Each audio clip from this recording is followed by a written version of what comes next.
എന്താണ് തൊഴിൽ? പറഞ്ഞത് കേട്ടില്ലേ? എന്താണ് തൊഴിൽ നിന്ന്? Sub inspector of police. ഞാൻ ഈ കോടതി പറഞ്ഞെല്ലാം വ്യക്തമായിട്ട് കേട്ടില്ലേ? എല്ലാം കേട്ടു. ഈ ആഭരണങ്ങൾ കണ്ടതിന് ശേഷം സൃഷ്ടിക്കപ്പെട്ട കേസാണ് എന്ന് ഞാൻ പറഞ്ഞാൽ അത് താങ്കൾ നിഷേധിക്കുകയാണെങ്കിൽ ഈ കോടതിയെയും പോലീസ് ഡിപ്പാർട്ട്മെന്റിനെയും അവഹേളിക്കുന്നതിന് തുല്യമാണെന്ന് ഞാൻ പറഞ്ഞാൽ അതൊരു നുണയല്ലെന്ന് താങ്കൾ പറഞ്ഞാൽ അത് ശരിയാണോ തെറ്റാണോ?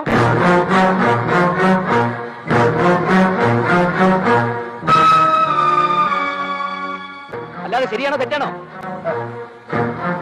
തെറ്റാണ്. തെറ്റാണോ? Thank you. സത്യസന്ധനായ ഈ ഉദ്യോഗസ്ഥന് സത്യം നിഷേധിക്കാനാവില്ല യുവർ ഓണർ. അല്ല, ശരിയാണ്. ശരിയാണ് സാർ, അദ്ദേഹത്തിന് അത് നിഷേധിക്കാനാവില്ല. അതല്ല ഉദ്ദേശം. ഞാൻ മാറി ചില